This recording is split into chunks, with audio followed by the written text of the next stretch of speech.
Hola, ¿cómo están? Bienvenidos. Hoy nos vamos a enterar de qué es el cambio climático, qué va a pasar en el mundo si sigue aumentando el calentamiento global, sobre el diluvio universal y qué opinan los especialistas en el clima. ¿Es realmente posible un evento así? De Mad Max, la película y otros escenarios de cambio climático en el cine, y si ya es científicamente refutable el cambio climático o si aún es debatible. Si ya es un hecho, ¿es aún reversible?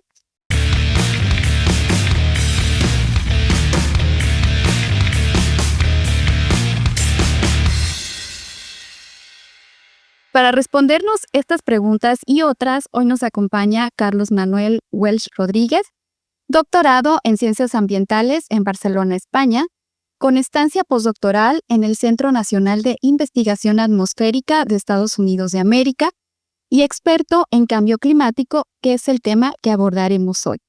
Hola Carlos, buenas tardes. Muchas gracias por estar con nosotros. Hola, muy buenas tardes. Espero que pueda contribuir un poco a ayudarles a comprender este fenómeno global. Claro que sí, pues muchas gracias por compartirnos un poco de tu tiempo y bueno, tu conocimiento y todo. De forma simple, ¿nos podrías explicar qué son ciencias de la Tierra y cómo es que se van relacionando justo con los temas que siempre escuchamos, ¿no? Cambio climático, calentamiento global, clima, meteorología, medio ambiente.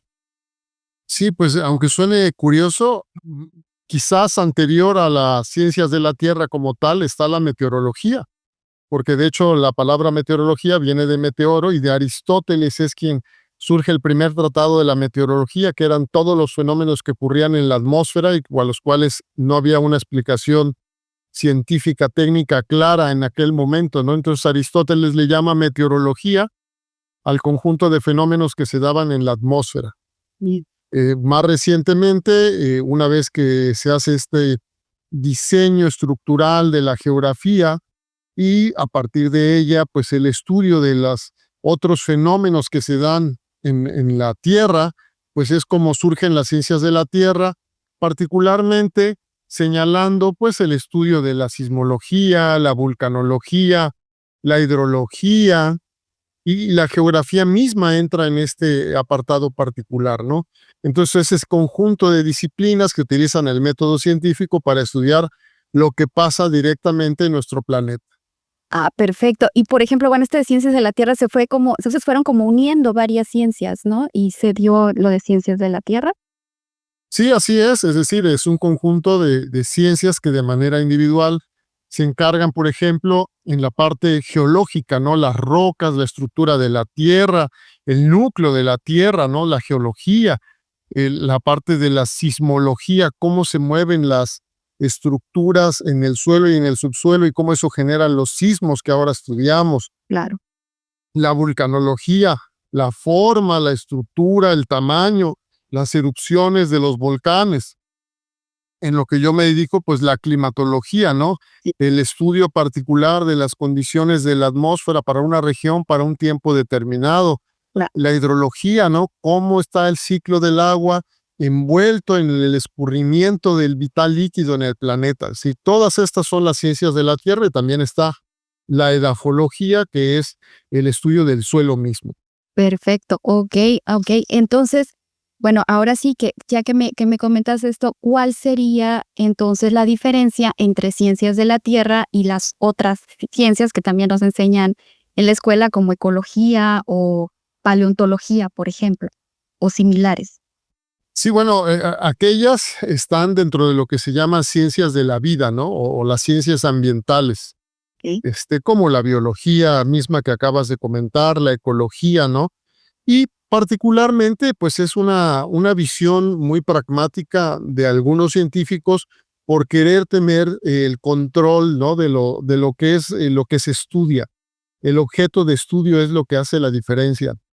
Incluso hay quien se atreve a llamarles ciencias duras y ciencias blandas, ¿no? Cuando agregas, por ejemplo, sociología, antropología, la misma economía. Y lo que realmente la ciencia es una, y la aproximación hacia la ciencia debe ser una, y la base para comprender los fenómenos, no importa si sean del área social o ambiental, es el método científico. Ok, perfecto. Entonces todas se englobarían, ya nada más sería como una cuestión de clasificación, nada más, ¿no? Las ciencias ambientales. Perfecto. Entonces, bueno, ahora sí que ya nos vamos entendiendo mejor. Para ti, ¿cuáles serían? Bueno, yo propongo 5 términos, pero bueno, tú nos dices si quieres más o los que tú consideres. 5 términos que necesitaríamos, pues, conocer la mayoría de personas para que pudiéramos entender todos estos temas y, pues, en nuestra vida diaria también, ¿no? Para entendernos mejor. Es muy complicado escoger solo 5, ¿no? Porque a lo mejor hay necesidad de explicar la misma genealogía que no tiene que ver más con lo social que con lo antropológico y mil cosas más, ¿no? Pero de las cosas que nosotros estudiamos, pues una de las cosas vitales para comprender ahora este fenómeno global es la diferencia entre tiempo y clima. Yo creo que por ahí me gustaría partir. Perfecto, adelante. Y entonces diría yo dos cosas muy sencillas. Lo primero es que tanto la meteorología como la climatología estudian las mismas variables. Ok. Es decir, la temperatura, la precipitación, la humedad. Lo que hace la diferencia es la temporalidad en la cual se estudian. Mientras que la meteorología es de muy corto plazo, la climatología para estar establecida se necesita un tiempo mínimo de 30 años. Cuando yo trato de explicarle eso a las personas de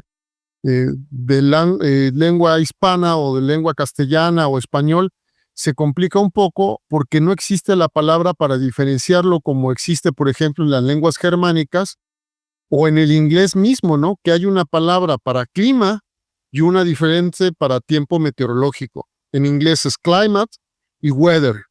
Por eso hay un canal de televisión muy famoso en Estados Unidos que cuando hay fenómenos extremos la gente lo sigue, que es el famoso Weather Channel, que es un canal de televisión abierta para que todo el mundo lo pueda ver, donde se da el pronóstico del tiempo.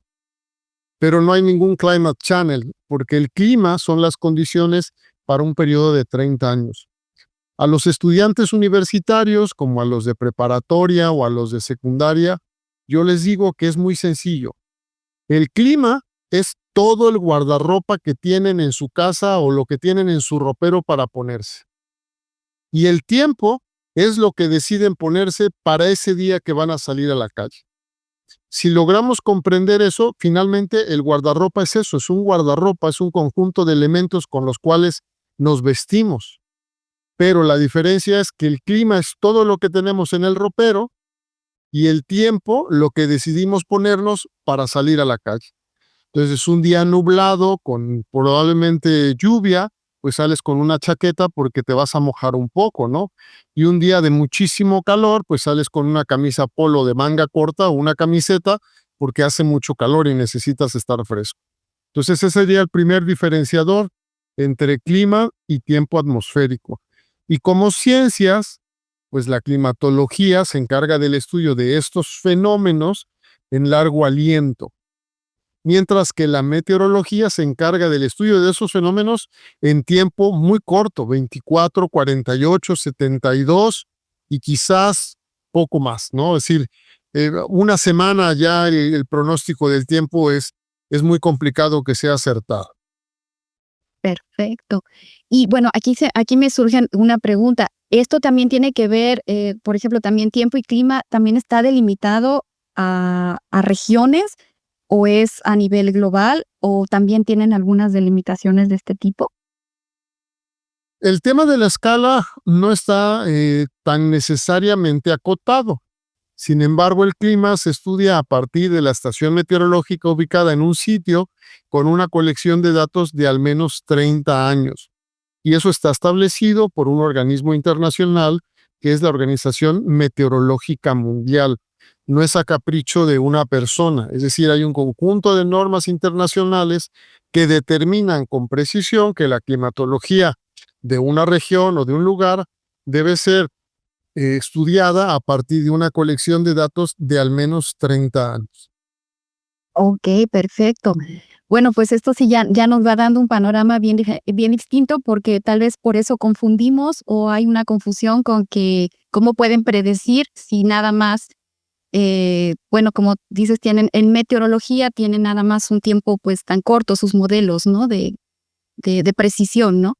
Sí, y también tiene que ver mucho con el mensaje que damos desde la televisión, porque muchos estamos acostumbrados o muchas personas están acostumbradas a escuchar el pronóstico del tiempo, ¿no? Así cómo van a estar las condiciones meteorológicas para los próximos 3, 4 días.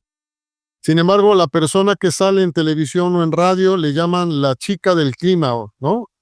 Entonces, pues dicen, oye, vas a escuchar el pronóstico del tiempo, pero lo que lo va a dar es la chica del clima. Es confuso, ¿no? Pero bueno, lo que dan en el pronóstico son las condiciones de la atmósfera para las próximas 24, 48 y 72 horas. Y a partir de ello se estima la probabilidad de ocurrencia de algún fenómeno, por ejemplo, que vaya a llover de manera muy intensa, que la temperatura pueda ser muy alta. Pero eso no tiene nada que ver con la climatología de un sitio, ¿no?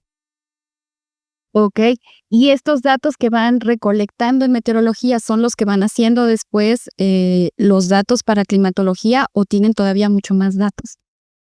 No, son los mismos, exactamente los mismos. Para hacer un pronóstico del tiempo, además de tener esos datos puntuales para ese día, pues tú tienes que estudiar las condiciones que se están presentando de otros fenómenos para determinar la probabilidad de ocurrencia de algo, ¿no? Entonces, por ejemplo, si va a cambiar mucho la presión, si están entrando un frente frío, ahora estamos en época de frentes fríos, que es esta masa de aire muy fría que viene desde Canadá y transitando Estados Unidos y que llega al Golfo de México, o si tenemos algún huracán en el Atlántico, o tenemos un ciclón tropical en el Pacífico, en fin, esta clase de eventos inciden directamente en el pronóstico del tiempo porque altera las condiciones de la atmósfera. Ah, perfecto, perfecto, ok. Entonces, bueno, ahorita incluso me dices una palabra que también utilizamos mucho y también a veces lo solemos confundir. ¿Qué sería la atmósfera y qué es la capa de ozono? Que también escuchamos mucho en las noticias. Sí, bueno, hay distintas capas de gases que rodean el planeta Tierra, ¿sí? Toda esta capa de gases que rodea la Tierra es lo que conocemos como atmósfera. Pero dentro de la atmósfera hay distintas capas. La más bajita que tenemos es la troposfera, la que está más cercana a la superficie de la Tierra y donde se presentan algunos fenómenos. Y ahorita me decías, bueno, ¿qué es esto del ozono? Mucha gente no lo sabe, pero hay dos tipos de ozono. El ozono troposférico, el que está en la capa baja de la atmósfera, que está la más cercana a la Tierra, que es justamente la que se descompone con reacciones químicas en la superficie. Y particularmente el ozono en la capa superficial de la Tierra, produce mucha resequedad, absorbe la humedad. Y al absorber la humedad, produce mucha resequedad en las fosas nasales, en los ojos, etcétera. Y existe otro ozono, que es el ozono estratosférico, que está en la capa de la atmósfera llamada estratosfera, que esta está muy, muy, muy alta, muy, muy alta. Y entonces, esta capa que se llama estratosfera contiene el ozono estratosférico, que ese no reacciona con cualquier elemento porque está tan arriba que no tiene contacto con las moléculas de agua que el otro está aquí abajo. Y entonces ese tiene la particularidad de reflejar la radiación ultravioleta que viene del espacio y particularmente del Sol. Entonces, ese ozono estratosférico, hasta hace algunos años, había sufrido un adelgazamiento por una descomposición química. Se había mezclado con un gas que no existía de manera natural en la atmósfera. Es un gas que fue creado por el hombre para ser utilizado como refrigerante. Es un gas que se usaba mucho en los refrigeradores que teníamos en casa para mantener la comida fría y se llama clorofluorocarbón. Y ese gas particular es un gas que cuando se va a la atmósfera descompone el ozono y entonces lo que ocurría en el ozono estratosférico en el que está allá arriba es que se deshacían los enlaces y era una capa muy gruesa y se convirtió en una capa muy delgada. No es que haya sido un agujero, era un adelgazamiento, como cuando un chico pequeñito se cae y llevaba un pantalón y al pantalón se le hace una raspadita muy delgadita que está a punto de diluirse. Eso es lo que le pasó a la capa de ozono estratosférico. Se estaba adelgazando casi ya para hacer, como se dice por ahí, un agujero. Pero gracias a que entró un protocolo internacional y que fue estudiado este fenómeno por el único premio Nobel de México en el área de ciencias, el doctor Mario Molina,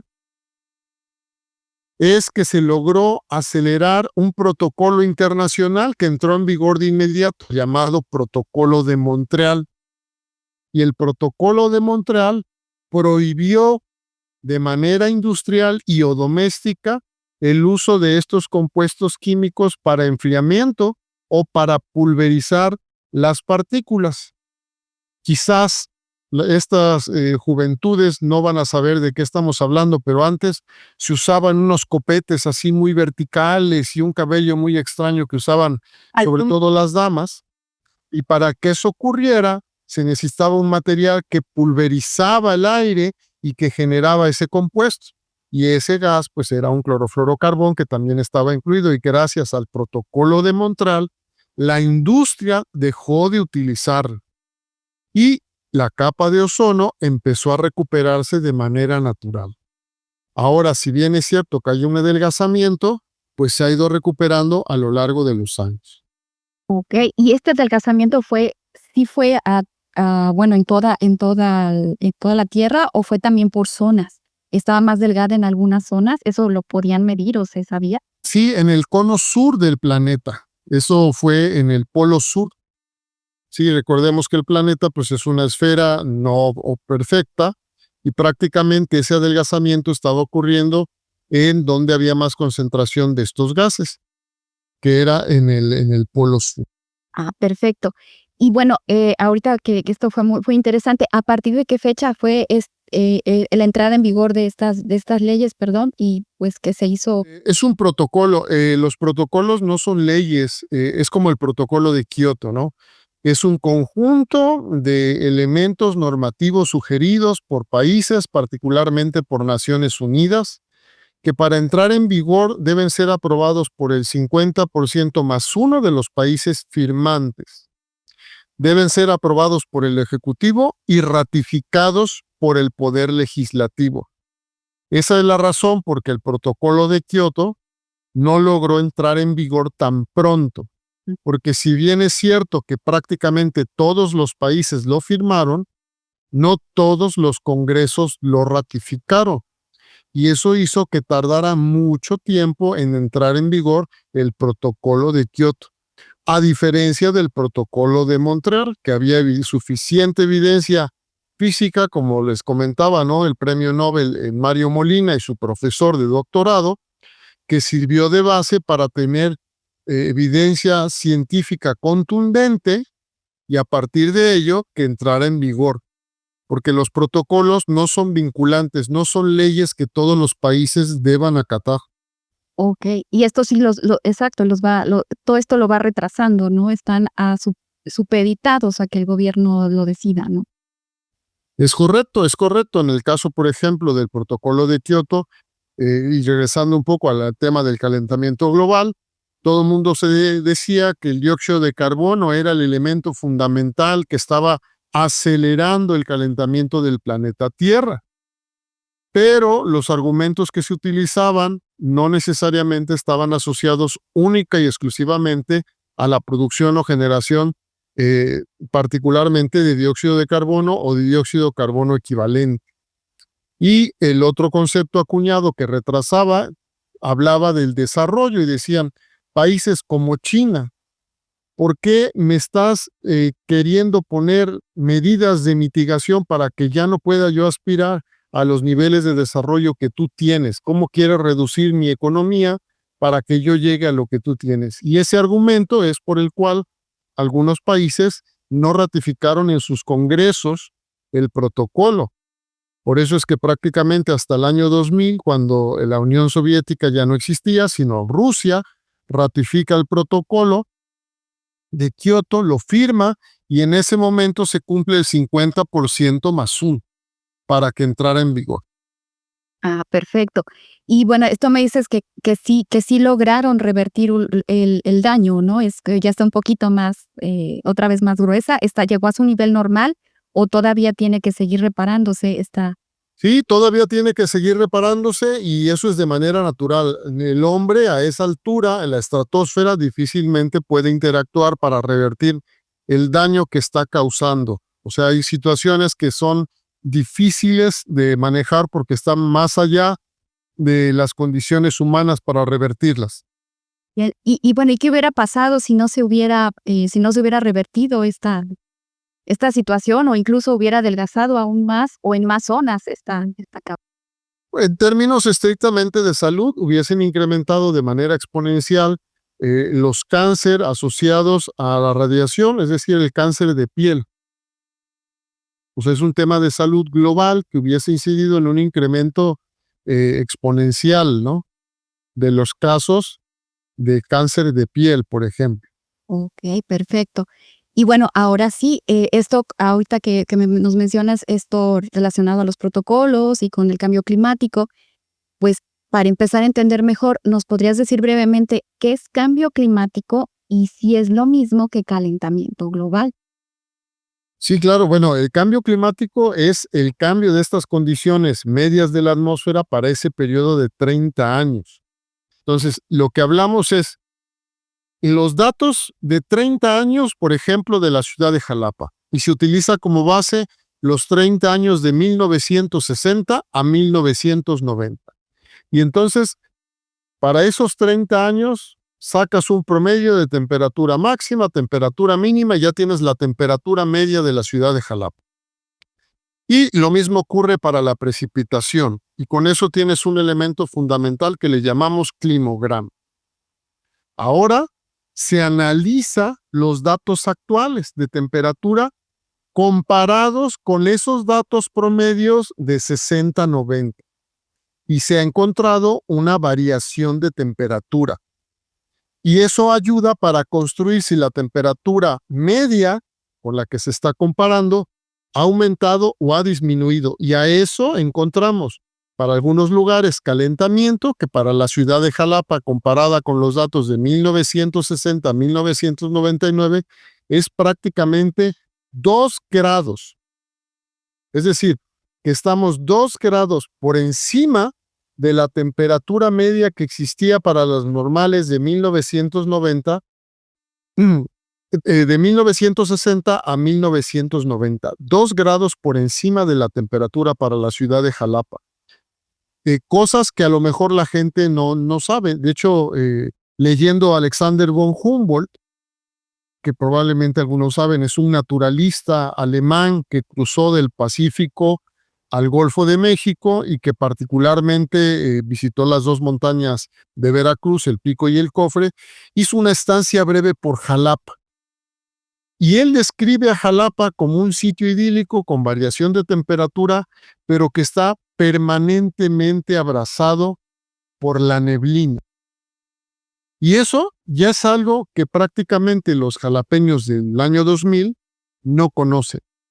No conocen qué es la neblina y no conocen qué es estar prácticamente 5 meses del año bajo una neblina constante y permanente.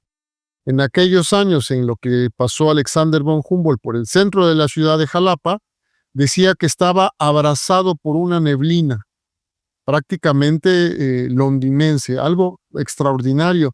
Y eso nos hace dar evidencia de cuál era el clima en el momento en que Alexander von Humboldt estuvo por la ciudad de Jalapa. Un jalapeño actual o un estudiante universitario del día de hoy no sabe qué es estar 4 días con niebla permanente que no puedas ver más allá de 2 metros delante de ti. Ah, claro. Entonces, sería, básicamente, el calentamiento global sería más que nada una diferencia con respecto a este promedio que tú me dices, ¿no? Estos Sí, o sea, el calentamiento global es cuando la temperatura para esa media está aumentando. Y como decíamos, para el caso de Jalapa, está aumentando prácticamente 2 grados centígrados. Ahora, el cambio climático es que para esas normales 1960, 1990, Jalapa tenía un clima templado húmedo, es decir, teníamos los 6 meses de niebla, teníamos una temperatura que difícilmente rebasaba los 22 grados y teníamos una alta precipitación para los meses de otoño. Hoy, el clima de Jalapa es con una temperatura, ya ni siquiera estamos hablando de 19 a 22 grados. La temperatura media en la ciudad de Jalapa es de 25 grados centígrados, con una precipitación muy baja en el invierno y prácticamente con primaveras con un calor altísimo. Entonces, el clima de la ciudad de Jalapa ya cambió. Ok, sí está migrando a otra situación, ¿no? Ok, bueno, y aquí, bueno, ahorita vamos a seguir retomando ese tema, pero bueno, entonces ahorita con esto que nos explicas, bueno, me surge, y si es por registros que van teniendo a través de 30 años, entonces, desde que la Tierra se empezó a formar ya como Tierra, con vida, etcétera, ¿a partir de cuándo entonces consideraríamos que hay un clima o que ustedes consideran como científicos que ya se puede hablar de un clima en la Tierra? Desde que hay vida. Si no hubiera clima, no habría vida en el planeta. La condición mínima necesaria para la existencia de la vida en el planeta es el clima y los gases de efecto invernadero. Es decir, si no hubiera gases en la atmósfera, no habría clima para que hubiera vida. Esa es la diferencia con Marte o con Venus. Venus es un planeta muy cálido, donde la temperatura en superficie prácticamente es de 400 grados centígrados. Ahí no puede haber vida. 400 grados centígrados en superficie no puede haber vida. Y Marte es un planeta muy frío, que está por debajo de los 0 grados. En esas condiciones tampoco puede haber vida. Pero ¿cuál es el común denominador de Mercurio, bueno, de Venus, la Tierra y Marte? El dióxido de carbono en la atmósfera. Los tres tenemos dióxido de carbono en la atmósfera, pero la cantidad de ese dióxido de carbono junto con otros gases de efecto invernadero son los que hacen que se atrape la radiación del Sol y que tengamos vida como la conocemos. Ni en Venus ni en Marte hay gases de efecto invernadero que permitan la existencia de la vida y tener un clima. Perfecto. Y entonces, ¿cómo es que ha ido variando este clima? O sea, ¿cómo es que fue variando y por qué razones fue variando el clima entonces en la Tierra, ¿no? Por estos gases de efecto invernadero, ¿no? Y las cosas que han ocurrido a manera global. Es decir, si en nuestro planeta Tierra tenemos una erupción volcánica, como fue el Pinatubo o el Vesubio, o alguna otra explosión volcánica, las partículas que se quedan en la atmósfera hacen que la Tierra se vuelva opaca. ¿Qué quiere decir? Que la radiación del Sol, en lugar de penetrar sobre la Tierra, rebota en la parte alta de la atmósfera y se va. Y cuando eso ocurre, el planeta se vuelve frío. Y hay muchos eventos que tenemos ahí. Por ejemplo, dicen, es que el enfriamiento que ocurrió de la glaciación pudo haber estado asociado a que cayó un meteorito y entonces levantó una gran... Puede ser. Esa es una situación que puede ocurrir y que puede estar asociada a eso. Pero lo que sí tenemos evidencia es que cuando hay una explosión volcánica, el planeta se enfría los siguientes 2, 3, 4 años debido a la cantidad de materia que se queda en la atmósfera. Ese sería el primer asunto. Segundo asunto, la Tierra se mueve alrededor del Sol y no es un movimiento elíptico que sea constante y permanente en la misma elipse. Ha habido momentos en que el mismo Sol y su misma rotación lo ha movido discretamente. A ver, a efectos de nuestros ojos no lo vemos y a efectos de la edad de una persona no lo notamos, pero ha habido periodos en los que hemos estado más cerca o más lejos del Sol. Y al estar más lejos o más cerca de una fuente de calor, pues incide en la temperatura del planeta, en la radiación que recibimos. Y el tercer asunto, de manera natural, es que el Sol a veces amanece como profesor universitario cuando no le dan respuesta a sus estudiantes a la primera pregunta, ¿no? Les preguntas, llegas al salón de clases y le dices buenos días y nadie te contesta y en ese momento te enfureces. Lo mismo le ocurre al Sol. El Sol, como un astro que tiene actividad propia, tiene manchas solares que son la actividad solar que tiene en superficie. Y cuando dicen el Sol está enojado, hay una gran actividad de radiación que sale disparada del Sol y que llega a la Tierra. Entonces, este conjunto de estos tres elementos inciden en la formación natural de este calentamiento o enfriamiento del planeta. Pero ahí viene la parte asociada al hombre. También nosotros hemos metido a la ecuación algo que no está. Primero, la cantidad de habitantes en el planeta Tierra. Para tener un número redondo. A inicios del siglo XX, 1900, prácticamente la población no era ni 1,000 millones de habitantes en el planeta Tierra. Hoy somos 8,000 millones de habitantes en el planeta Tierra. 8,000 millones. Y obviamente para 8,000 millones, pues tenemos un exceso de demanda de recursos, necesidades que satisfacer, consumo, etcétera, etcétera, etcétera. ¿Y dónde se ve este incremento relacionado? En la demanda y en la generación de gases de efecto invernadero. Y básicamente el gas que más se observa está relacionado con la actividad de nosotros y con la demanda de recursos es el dióxido de carbono. Entonces, incrementamos un gas que se encarga de absorber la radiación en la superficie y que se llama gas de efecto invernadero, pues hace que el efecto invernadero en superficie sea mayor. Entonces tenemos muchos factores, algunos naturales, este antrópico, y la combinación de ellos nos hacen transitar a un periodo de calentamiento global y por ende de cambio climático. Perfecto. Entonces, bueno, ahora sí sería que, pues a partir entonces de que aparece el hombre, en sí no había tenido como un efecto importante en el cambio climático. Sería a partir de cuándo es que me dices que empieza este efecto, que empezó a crecer. Bueno, los gases de efecto invernadero siempre han estado presentes en la atmósfera, porque te repito que son los que hacen que tengamos los 19 grados en promedio en el planeta.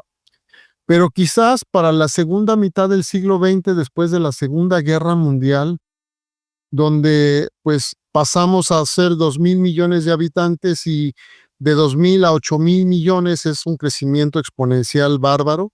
Y pues la demanda de recursos, básicamente el tema es que todos comemos, todos vestimos y esos recursos tienen que venir de algún lugar. Y la producción de ropa, de calzado, necesita energía. Por eso muchos dicen, es que parte fundamental de esto es el sector energético. Pero también los recursos naturales vienen del bosque, porque el bosque captura el dióxido de carbono para que las plantas verdes puedan crecer. Y el mar captura el dióxido de carbono para que haya vida en el mar. Entonces, si bien es cierto que el mar es el mayor repositorio de dióxido de carbono para todos los procesos de calcificación y carbonización, los bosques también. Y hemos quitado cientos de miles de millones de hectáreas de bosque para obtener madera, pero para construir ciudades también. Entonces, la combinación de factores es lo que tiene una incidencia directa sobre lo que vivimos hoy. Ok, entonces, bueno, ahorita seguimos con el impacto humano, pero antes, nada más para dejar terminado este tema, dentro del cambio climático, bueno, lo que entiendo es que, bueno, a veces hay temporadas o hay épocas con calentamiento global y a veces hay glaciaciones. ¿Esto forma un ciclo o es azaroso o a qué se debe? Se ha intentado buscar si hay una relación para encontrar un ciclo, pero no hay evidencia suficiente para entenderlo como un ciclo. A lo largo de la historia del planeta Tierra hemos tenido periodos muy fríos y hemos tenido periodos muy cálidos y otros intermedios, ¿no? De hecho, la literatura recoge, por ejemplo, la pequeña edad de hielo en la Edad Media. Justo eso es un periodo que está recogido en muchos libros y redactado de lo que realmente ocurría, ¿no? Y entonces tú ves, de la literatura se observa adultos que prácticamente con 35 años, pues ya estaban a punto de terminar su vida, ya eran viejos, ¿no? Y eso era porque las condiciones ambientales en aquel momento, pues ya era difícil que sobrevivieran a las condiciones que estaba el planeta. Y por otro lado, pues lo que comentábamos al inicio, este movimiento que tiene en relación a la elipse de la Tierra alrededor del Sol y también el fenómeno de las manchas solares, ¿no? La energía que viene del Sol. Si se da que estamos en el momento más alejado del Sol, que el Sol tiene poca actividad, pues seguramente el planeta se va a enfriar y eso va a tener como consecuencias, pues, que tendremos que buscar los medios para adaptarnos. Y ahí es donde el hombre, pues, es la especie viva de mayor adaptación de todas las especies vivas del planeta Tierra, porque nos movemos, porque nos tapamos, porque tenemos inteligencia para resolver esa clase de problemas. Y las especies vegetales no se pueden mover. Y las especies animales tienen sus mecanismos propios de adaptación, como por ejemplo el caso del vello cuando hace mucho frío, ¿no? El pelambre, los pelos para algunas especies de mamíferos. En el caso de los humanos usamos ropa. Si hace mucho frío, nos vestimos y si hace mucho calor, pues nos quitamos un poco de ropa. Ok.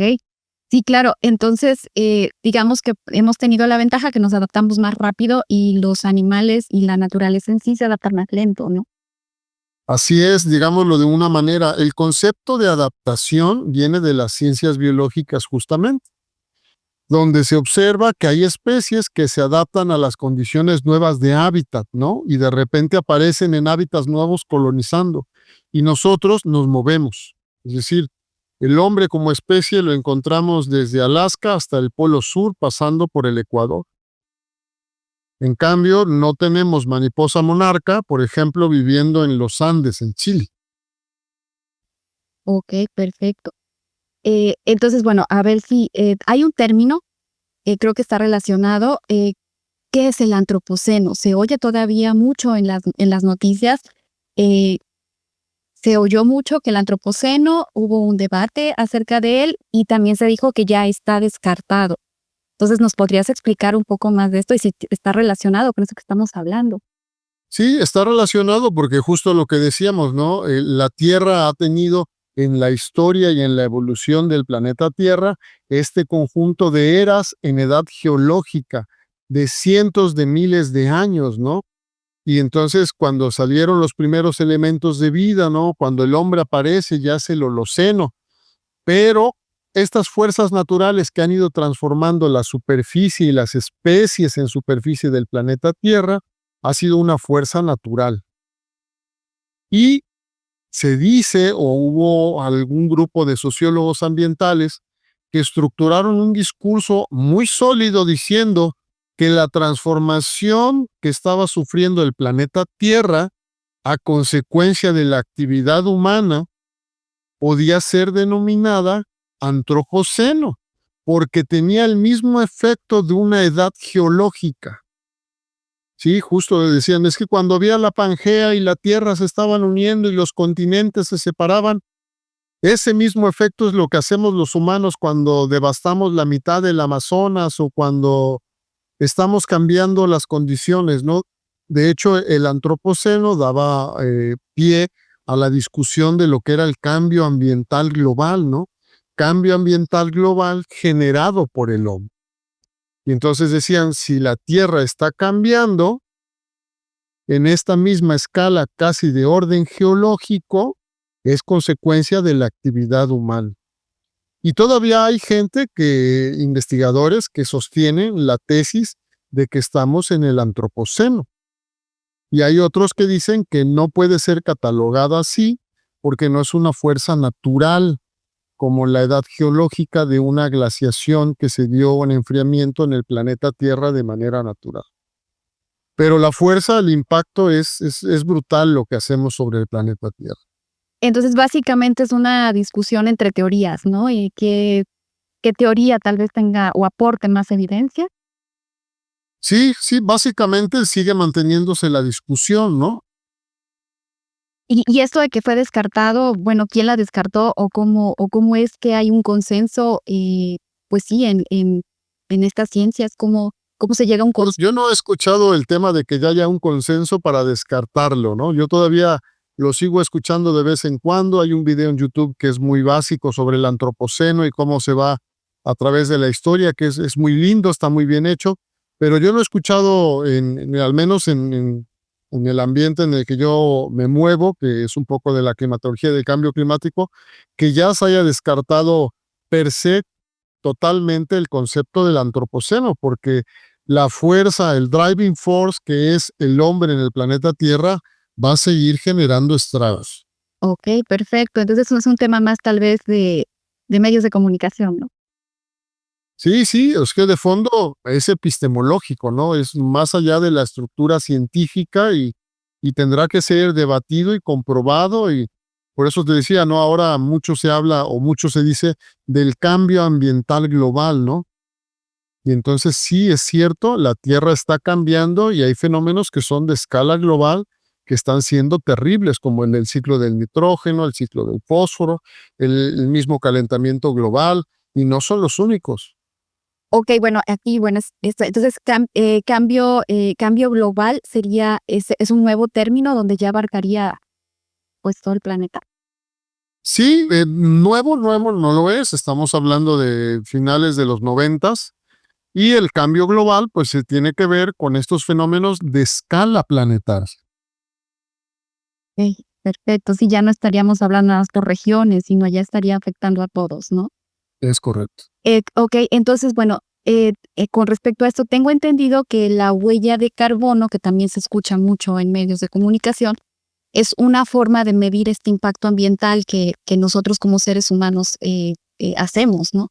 Entonces, ¿nos podrías ampliar más este concepto, de huella de carbono y, pues, cómo es que se mide o cómo es que se calcula?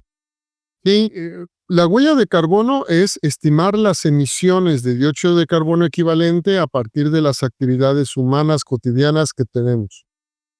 Y hay métodos indirectos que dicen, bueno, si tú consumes tanto de energía eléctrica en tu casa y sabes de dónde viene la energía, pues ya puedes estimar. Si tú andas tantos kilómetros en coche, tantos kilómetros en moto, tantos kilómetros en avión, por el consumo de combustible tú puedes estimar, ¿no? Y entonces, a partir de esa estimación con factores de emisión, pues tienes una idea básica preliminar de cuál es tu contribución personal a escala humana del dióxido de carbono, porque al final el calentamiento global está asociado a la generación de dióxido de carbono equivalente en las 6 áreas en las cuales el IPCC refiere que debe ser, que bueno, esas 6 áreas las comentaremos un poco más adelante, pero esa es la huella de carbono. Antes de la huella de carbono está la huella ecológica.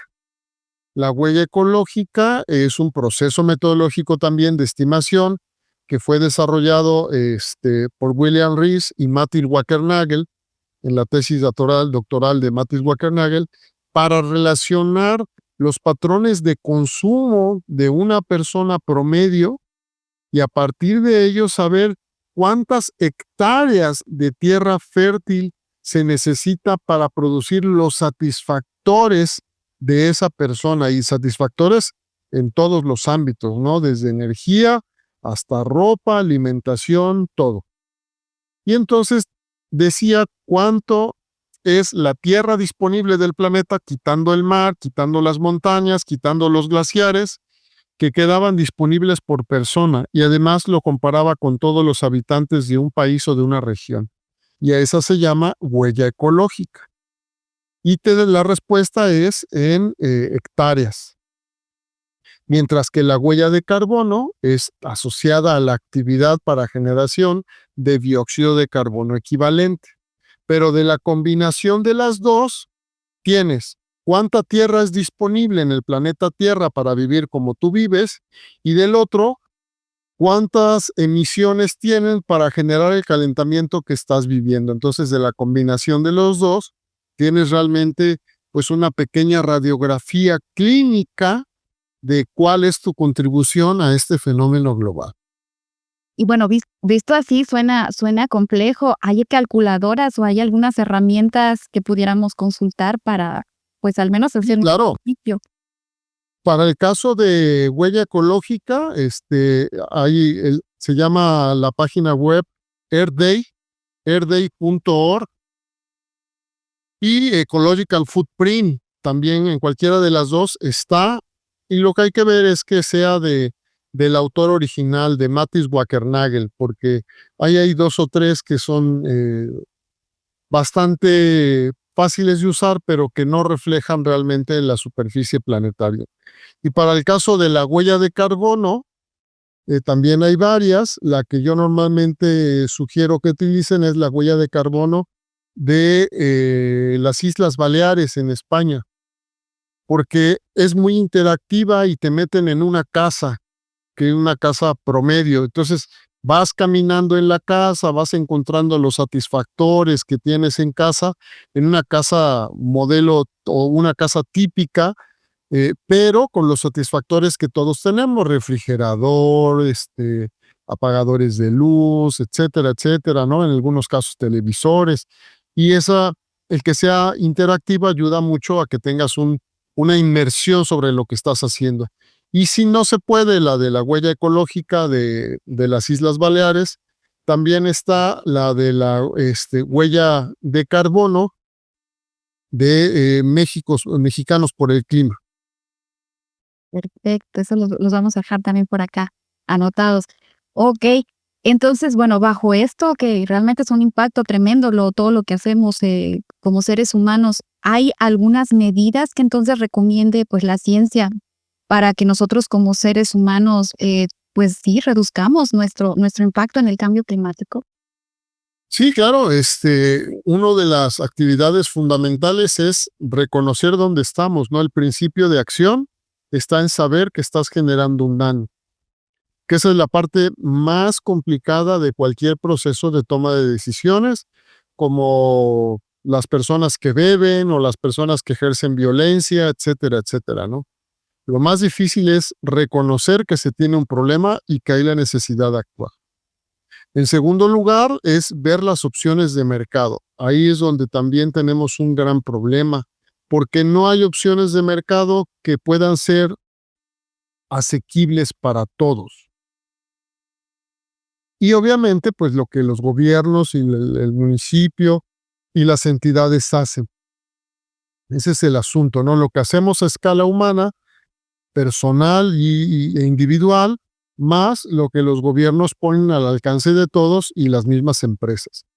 Entonces es una combinación de factores, pero lo primero es reconocer que tenemos un problema y actuar desde nuestra individualidad, desde nuestra personalidad para hacer algunas cosas. Así es. En estas páginas, por ejemplo, ¿sí recomendarán pues alguna acción en especial, en específico que pudiéramos hacer nosotros en nuestro ámbito como personas para reducir la huella de carbono, huella ecológica, etcétera? Y sí, en ambas páginas vienen recomendaciones. Una vez que la calculas, te dice cuáles son algunas recomendaciones mínimas indispensables para poder tomar en cuenta, ¿no?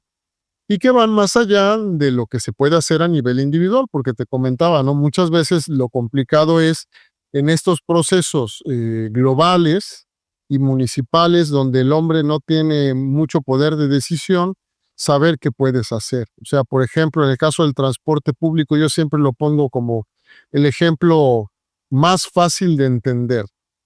Si tuvieras un transporte público seguro, eficaz, poco contaminante y que te trasladara desde tu hogar a tu lugar de trabajo, no tendrías necesidad de vehículo privado. El problema es que prácticamente en todo el país el transporte es poco puntual, muy poco limpio, altamente inseguro y altamente contaminante. Entonces, bajo esas condiciones, pues no puedes tomar la decisión única e indispensable de asumir la responsabilidad de abandonar tu vehículo para utilizar el transporte público. Entonces, ¿de quién depende? De que el gobierno da una concesión a un tercero para que el transporte sea público y a cambio de esa concesión el gobierno recibe una cantidad de dinero por su explotación. Entonces, ¿quién tiene la responsabilidad de exigir rutas seguras, rutas limpias, bajas emisiones, que llegue prácticamente a todos lados? El gobierno. Sí, claro, o sea, lo que nos comentabas es una acción de todos los individuos, empresas y gobierno para poder incidir, ¿no? Okey.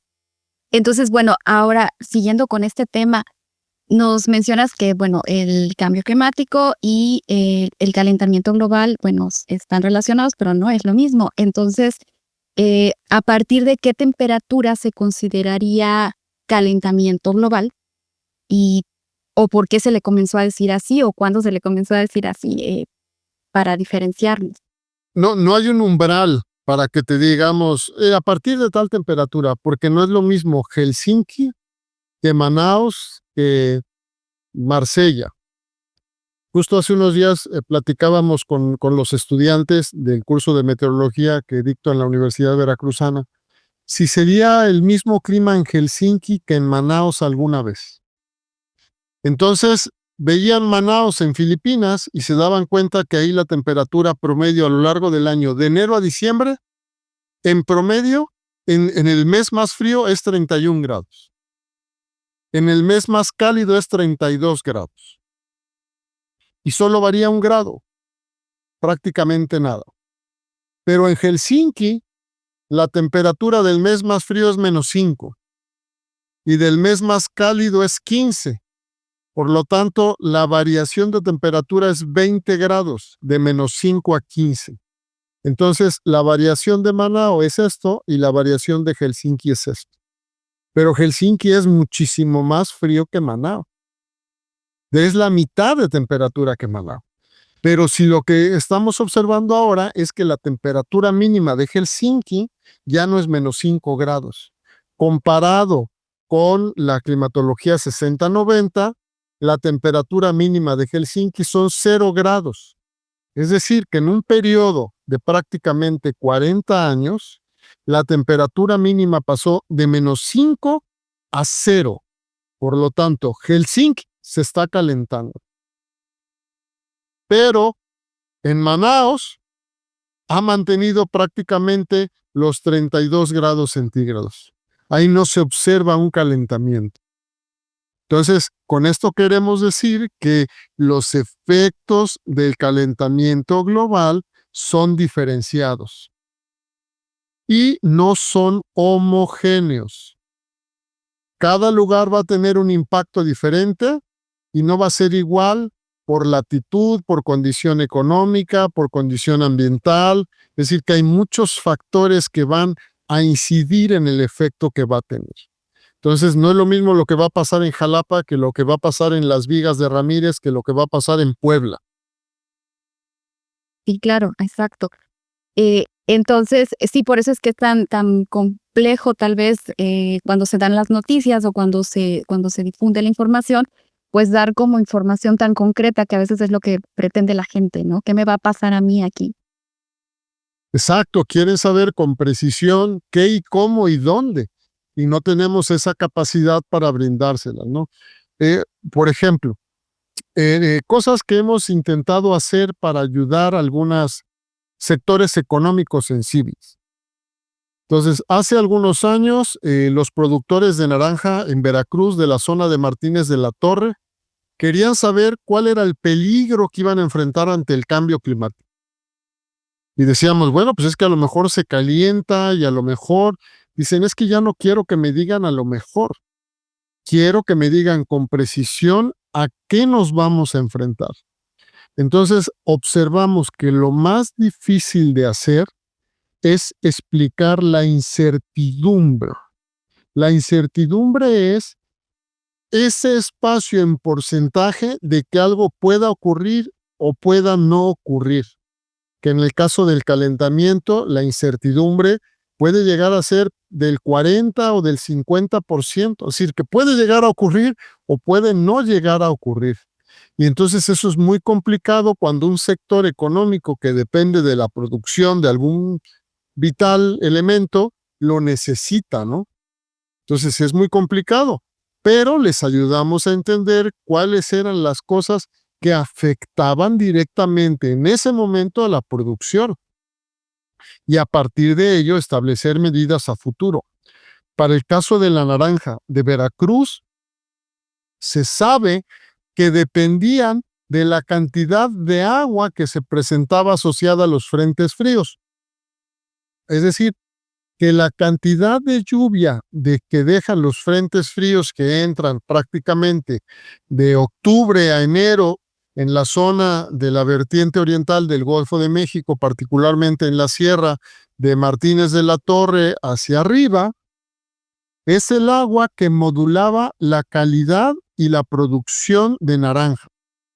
Entonces, si esa cantidad de agua disminuía tanto la producción como la calidad del producto. Entonces, ¿qué podían hacer para mantener los niveles de agua adecuados? Y entonces ahí se les dio un conjunto de medidas para tener agua disponible y que su producción no disminuyera ni en cantidad ni en calidad. Y ese es un caso de los muy conocidos que tenemos para el estado de Veracruz, para un sector productivo ante cambio climático.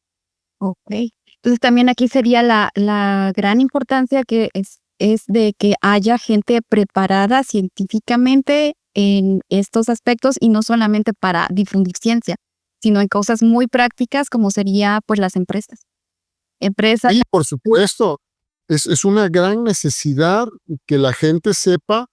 A ver, el sector productivo es el que genera empleos. Los empleos los generan los empresarios, los microempresarios con los negocios.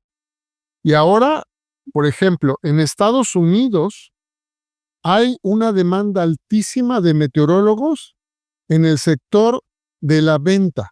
Fíjese, o sea, que eso es muy curioso, ¿no? Las grandes superficies de supermercados en Estados Unidos tienen un área de meteorología. Entonces, tenemos la fortuna de estar por allá algún tiempo y de ver cómo, por ejemplo, una fábrica que se encarga de construir las ampolletas para las inyecciones, estos faquitos de vidrio para ponerle una inyección de algún elemento químico, tienen meteorólogos, un departamento de meteorología. Y decíamos, ¿por qué? Dice, no, pues es que la necesidad de agua y de calidad de agua para nuestro proceso productivo de vidrio es fundamental. Y si tenemos un río que viene con agua contaminada, que llueve poco, que tal, pues nos da una calidad de agua no necesaria para nuestro proceso productivo y tenemos que parar. Otro caso, decíamos, el de las grandes superficies. Muchos saben que la distribución de anaquel en las latitudes del norte depende con la temporada. Es decir, en el anaquel central ponen el producto de temporada donde la gente lo va a tomar porque es el que tiene más demanda y lo necesita, ¿no? Y entonces tienen un departamento de meteorología que dice cuáles van a ser las condiciones de esa ciudad, de esa región, y con eso determinan qué productos van a estar en anaquel. Por ejemplo, va a haber una zona de 3 días de ola de calor en la zona norte de Colorado, pues lo que hay que poner es agua. Y entonces en anaquel central, para poder las ventas, ponen agua. Van a tener una zona de incendios y entonces se incrementa el dióxido de carbono para para reducir el efecto de incendio, para apagar incendios, etcétera, etcétera. O va a haber un pequeño fenómeno de humedad en la zona del Mississippi, una posible inundación. Entonces, los productos para pequeñas infecciones de piel en las farmacias. O sea, y eso es gracias a tener meteorólogos. Desafortunadamente en México, hasta hace 8 años, solo había una licenciatura en el país para preparar meteorólogos, que es la que oferta la Universidad Veracruzana. Hace 8 años se creó una en la Universidad de Guanajuato y después se creó una más en el Politécnico Nacional y por ahí hay alguna otra con salida de hidrología, hay 3 o 4 en el país. Pero pues no es suficiente y el sector económico todavía no encuentra la necesidad de tomar sus decisiones para la parte ambiental meteorológica con base al conocimiento. Sí, Sí, claro, eso está muy interesante y también, pues sí, se tiene que ir difundiendo este tipo de conocimiento porque si no, no entendemos la importancia de como meteorólogos, climatólogos, tenerlos cerca para toma de decisiones prácticas y rápidas. Así es. Okey. Bueno, y desde, bajo esto, ya que aquí, bueno, en México estamos pues, bastante, retrasados en cuestión de conocimiento, pero a nivel mundial, ¿desde cuándo hay y cómo se han recabado los registros de temperatura, los registros históricos? ¿Desde qué fecha se han registrado? Pues uno de los asuntos más importantes es el diseño de instrumentos para el monitoreo de estas variables. Los primeros, como sabemos, que lo hicieron de manera sistematizada, ordenada y que tienen registros son los alemanes.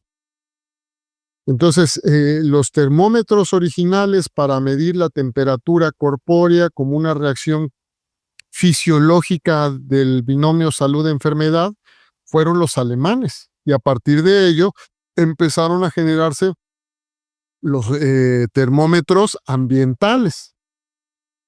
Entonces, pues la historia es muy breve, sí, tenemos 200 años de medición, quizás un poco más.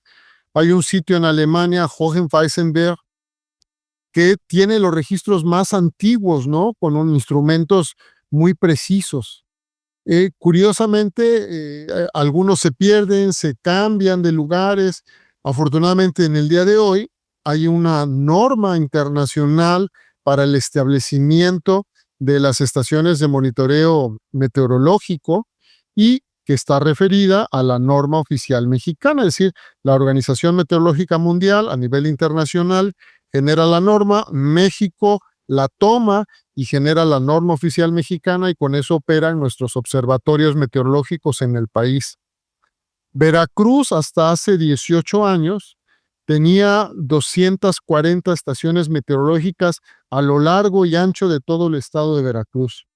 Pero desafortunadamente llegó un gobernador que decía que para qué teníamos esa información y que para qué se generaban esos datos.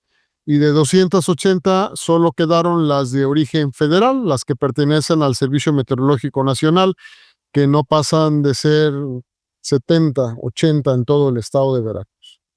Entonces, ese es el asunto.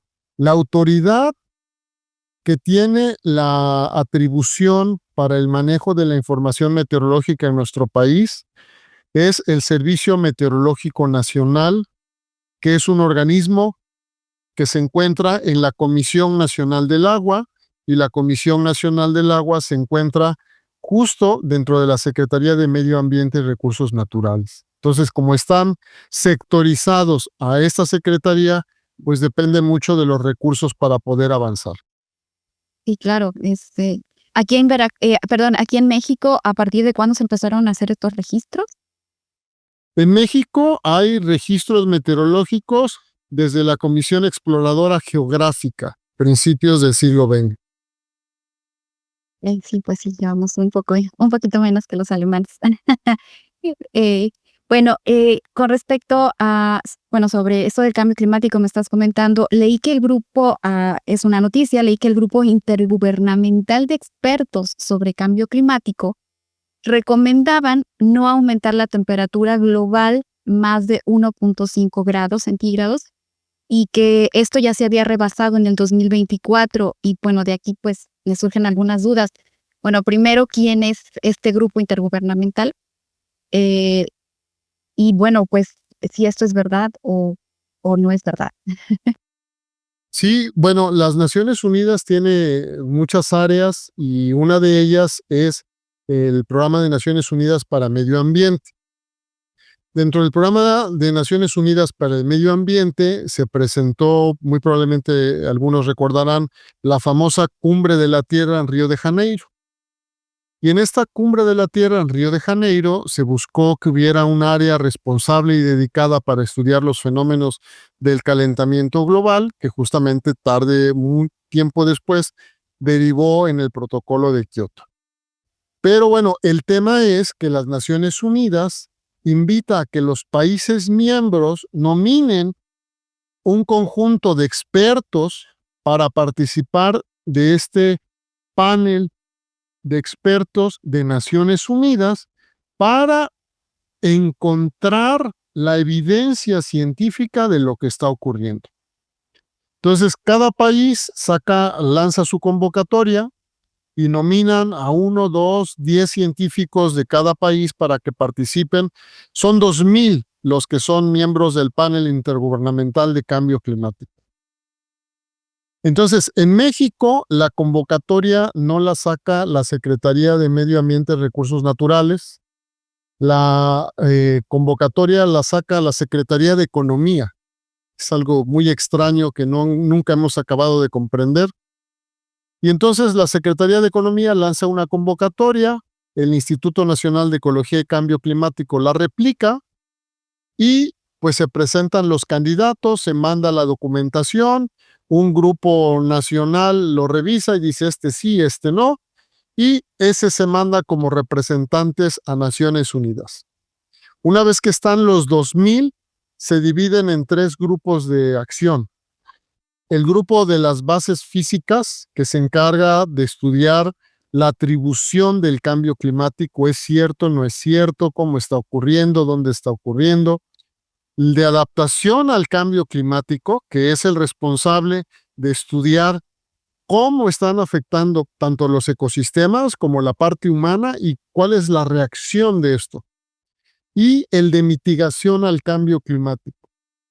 Y entonces, este grupo de expertos en esas 3 áreas lanzan un informe de evaluación que a veces tarda 2 años, 3 años, el que más ha tardado ha sido 6 años en elaborarse. Y este informe de evaluación recoge la evidencia científica publicada a nivel global. No genera conocimiento. Hacen una revisión en todas las revistas internacionales con énfasis regional y sacan todo el conocimiento científico publicado y a partir de ello se redactan los informes de evaluación. Entonces, una vez que se tiene la redacción del informe de evaluación, Naciones Unidas tiene un grupo experto que lo revisa el tema de edición y se saca en 5 o 6 idiomas oficiales de Naciones Unidas. Justamente hace poco se presentó apenas el 6º informe de evaluación. Yo he tenido la fortuna de ser revisor, no de los 2,000, sino de los que revisan después de que sale el 5º y el 6º informe de evaluación.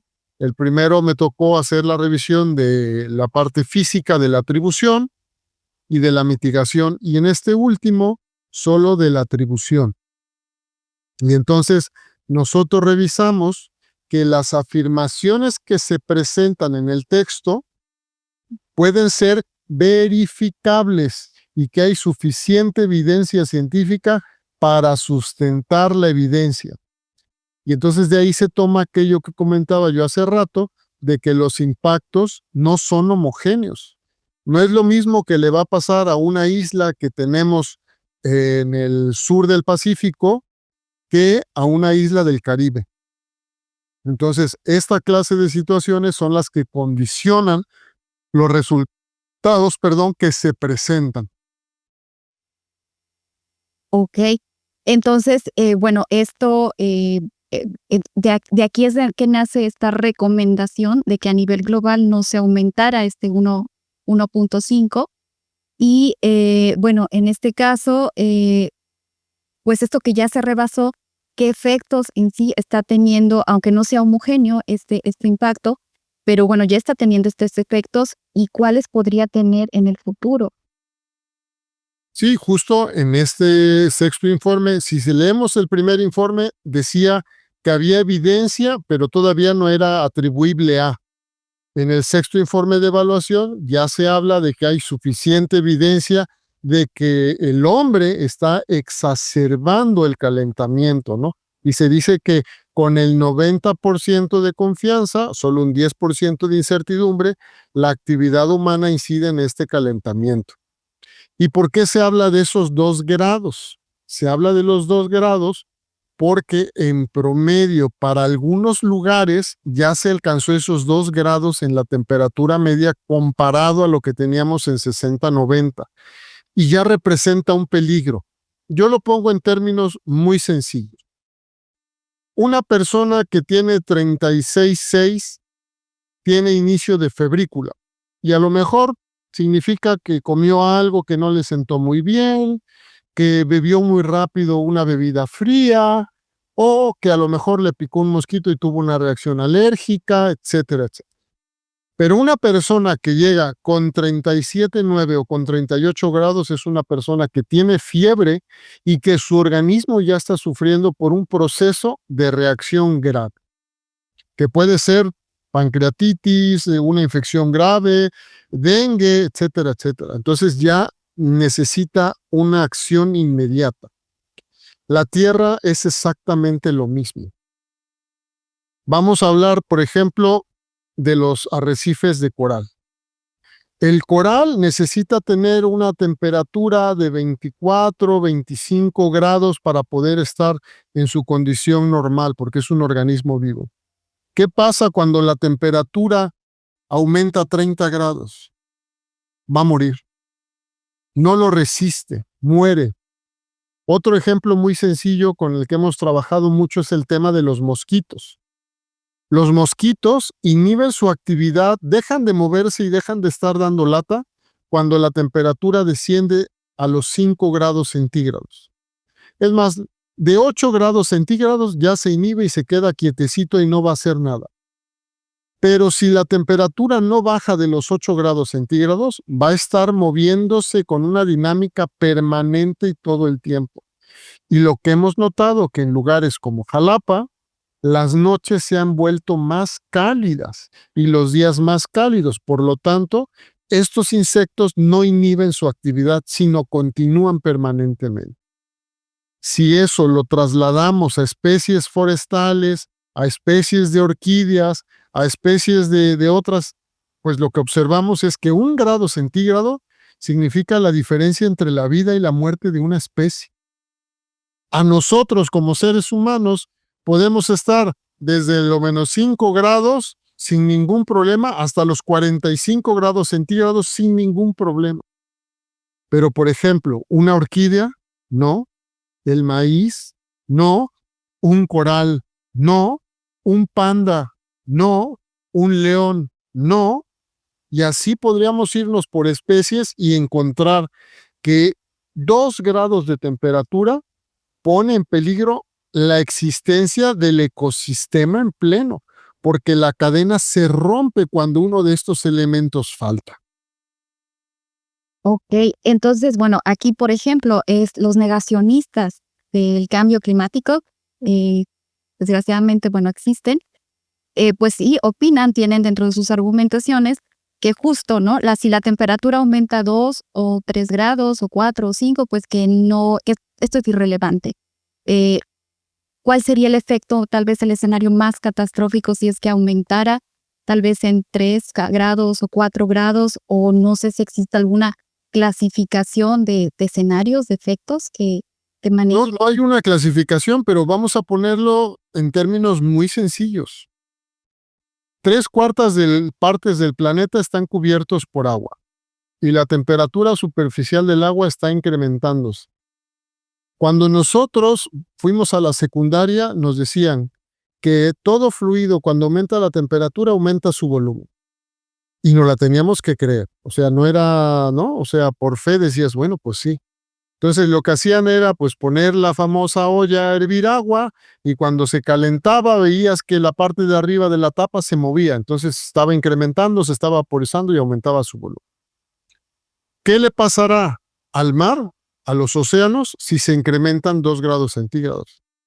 Hay islas que por este calentamiento de 2 grados centígrados en promedio están a punto de desaparecer, porque el agua, hasta que los negacionistas digan lo contrario, es un fluido. Y todo fluido, cuando incrementa la temperatura, incrementa su volumen. Y al incrementar el volumen, se desplaza. Y al desplazarse sobre la superficie, pues va a aumentar el efecto que va a tener sobre la superficie. Entonces, por ejemplo, hay una isla muy conocida en la literatura que se llama Kiribati. Y prácticamente van a ser la primera isla con una migración obligada por el calentamiento global. Y como esa isla, hay muchísimas más, tanto en el Pacífico como en el Atlántico, que son incluso estados insulares, y que la migración será obligada porque simplemente el nivel del mar está aumentando, y al aumentar el nivel del mar, la isla está a punto de desaparecer. Entonces, eso es por un lado para los negacionistas. Para otro, empezando con ¿qué se necesita para que los huracanes se alimenten? Vapor de agua en superficie. Es el combustible natural. ¿Qué más está ocurriendo con el calentamiento global? Los ríos en los polos. ¿Cuándo habías visto que en los masijos de hielo de los polos corriera agua como si corrieran ríos? Entonces, hay muchísima evidencia alrededor del planeta como para ya no asentir que haya la posibilidad de que no esté ocurriendo un fenómeno de escala planetaria. Claro, sí, claro, así es. Y de hecho, bueno, pues creo que ahorita podríamos entrar justo a una sección donde, hablando de catástrofes, y que ya que a la humanidad le gusta hablar de catástrofes, pues vamos a pasar a una sección donde vamos a revisar pues algunas películas, algunos mitos a nivel global justo de catástrofes, pues que son pues muy, muy comunes en nuestra cultura, muy conocidos, y pues para revisarlos con tu experiencia, con tu conocimiento. Entonces, bueno, vamos a empezar con el primero. Existen varios mitos a través de la historia sobre el diluvio universal, sobre un diluvio universal. En China, en India, incluso aquí en América Latina, hubo muchas historias al respecto, pero bueno, el más conocido sin duda es el de la Biblia. Y pues nos dice que llovió durante 40 días y 40 noches. ¿Esto es posible? A nivel científico, ¿es posible que hubiera un diluvio que fuera global, un diluvio universal? Sobre todo el planeta sería muy complicado que al mismo tiempo tuviéramos 40 días y 40 noches de lluvia permanente y constante por la misma estructura, movimiento, oscilación del planeta y el mismo ciclo del agua. Entonces, de entrada sería muy complicado. Pero que haya ocurrido en un solo lugar, ocurre, ¿no? O sea, de hecho hay un fenómeno estudiado en la climatología que le conocemos como el monzón, y que el monzón justamente es una precipitación extrema que ocurre sobre un lugar durante el día y durante la noche, durante un periodo prolongado que puede ser 7, 14 o hasta 28 días, incluso hay periodos más largos, ¿no? Que está, por cierto, justamente como decías en la introducción de esta, ¿no? En una película que para mí es una de las películas más lindas que hay, que es en la película de Forrest Gump. Cuando Forrest está en Vietnam peleando, ¿no? O en Corea, ahora mismo no lo recuerdo, y él dice que está lloviendo de abajo para arriba, que dejó de llover de arriba para abajo. Y no es que haya llovido de abajo para arriba, lo que ocurre es que está rebotando la gota sobre una zona inundada en un espacio tan pequeño que le golpea en la cara, pero es el golpe de la gota que cae sobre una superficie inundada y que se está moviendo en sentido opuesto. Pero ese fenómeno del monzón está bien estudiado y bien conocido en el sur de Asia.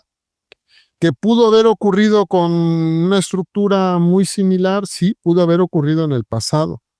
Pero de los estudios más recientes de un colega que es de la Universidad Veracruzana, es un investigador de los más connotados, climatólogo de la Universidad Veracruzana, el doctor Adalberto Tejeda Martínez, él hizo el estudio de que un solo momento todo el vapor de agua pasara por calor sensible y entonces se convirtiera en agua y precipitara en un solo momento. Y entonces él decía que si todo el vapor de agua del planeta Tierra cayera sobre la superficie del planeta, tendríamos 20 centímetros de agua, que prácticamente no es suficiente como para que nos inundemos. Entonces, ese mito del diluvio universal pudo haber sido una inundación regional muy intensa, y sí pudo haber sido, pero para que haya sido en todo el planeta Tierra, no. Ok, perfecto. Entonces, por ejemplo, en este caso, también nos cuenta este relato, ¿no? Que a los 150 días, pues comenzó toda esta agua que inundó a todo el planeta, empezó a evaporarse porque empezó a bajar el nivel del mar. Si esto hubiera podido ser posible y empezar a evaporarse, ¿qué pasaría? ¿O qué pasaría si tanta cantidad de agua empezara a evaporarse?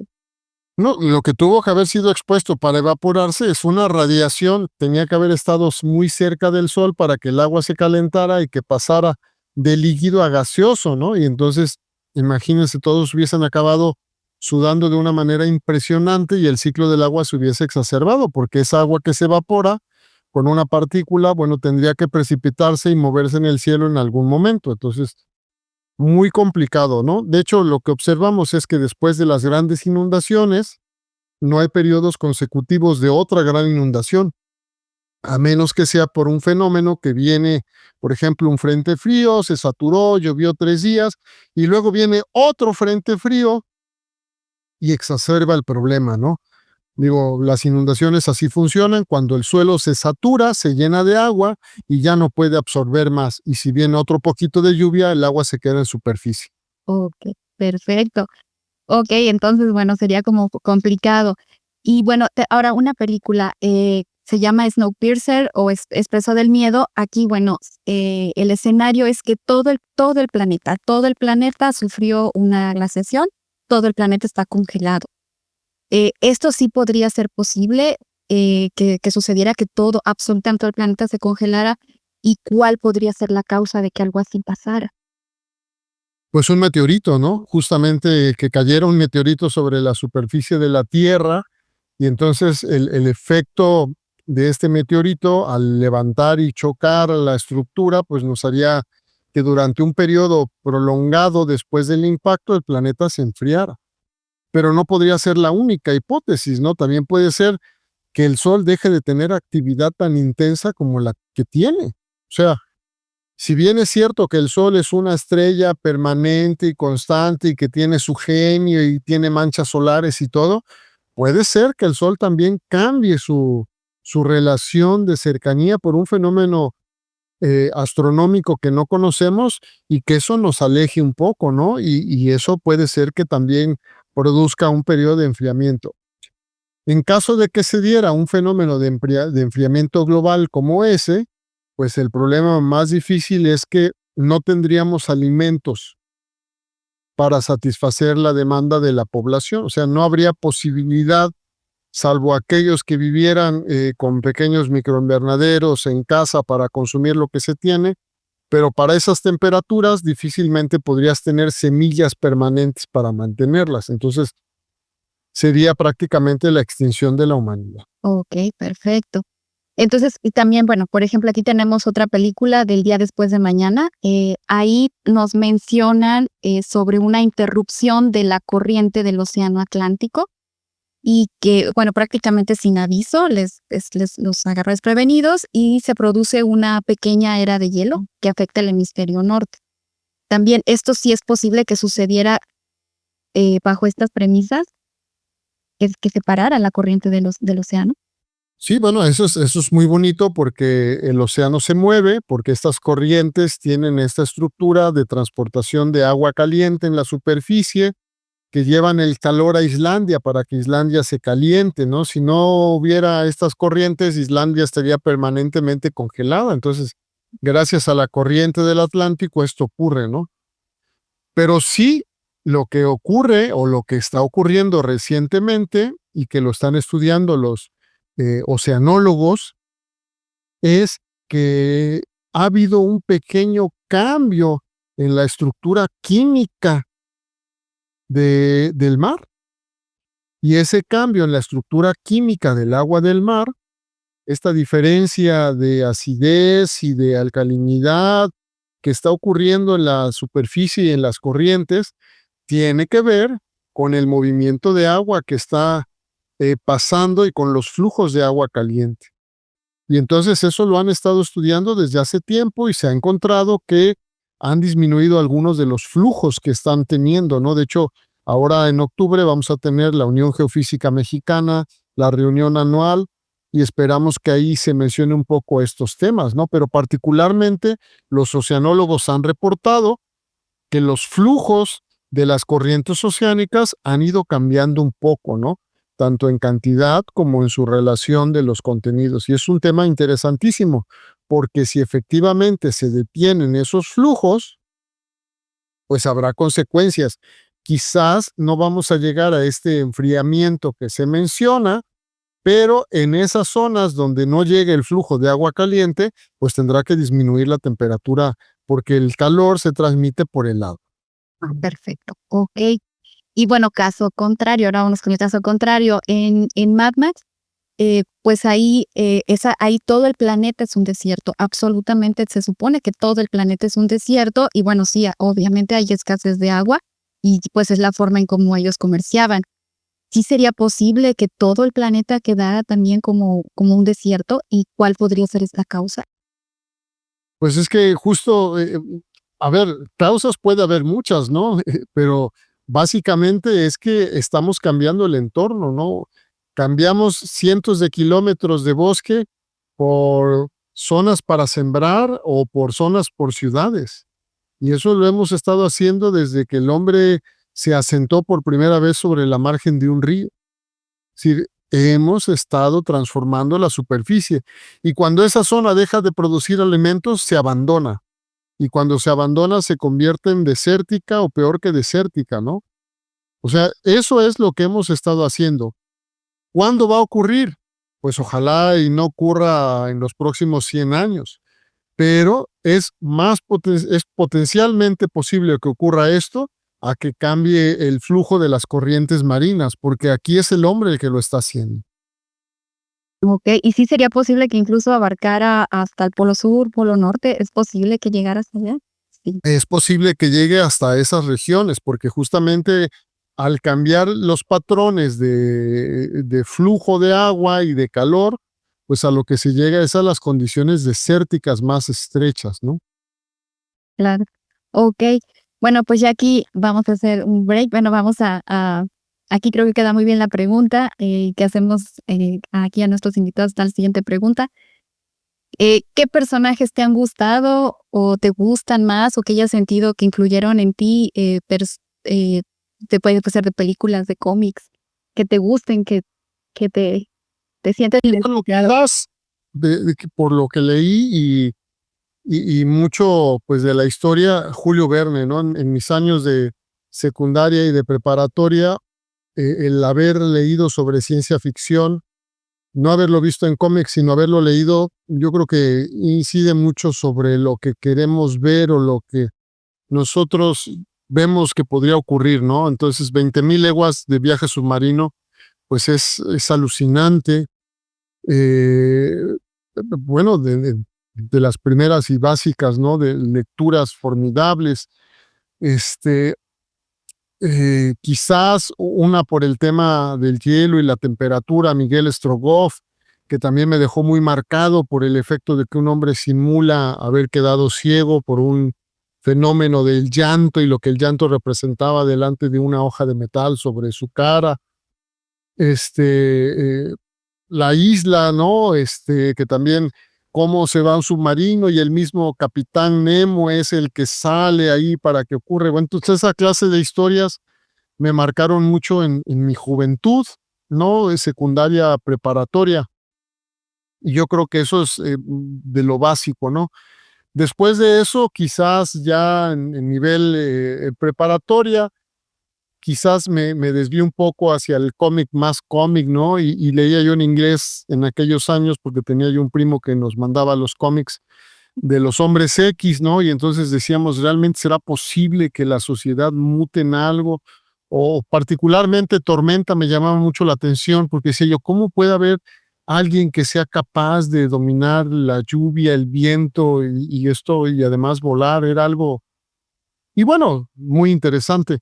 Y quizás de los personajes vivos que más marcaron mi trayectoria como estudiante, pues yo siempre reconoceré a Adalberto Tejeda, porque un tipo sencillo, franco, un científico duro, que generaba conocimiento a partir de lo que hacía, y gracias a él, pues conocí al climatólogo de la Ciudad de México, al doctor Ernesto Jauregui Hostos, que escucharlo hablar sobre qué era la climatología de la Ciudad de México y cómo se explicaban los fenómenos tan sencillos de una manera tan amena, y siendo él veracruzano de Tuxpan, pues era era formidable escuchar a un científico y que tuviera tiempo para compartir con estudiantes de pregrado, ¿no? Entonces, siempre reconoceré eso porque me ayudó mucho en mi formación y en mi decisión para continuar estudiando.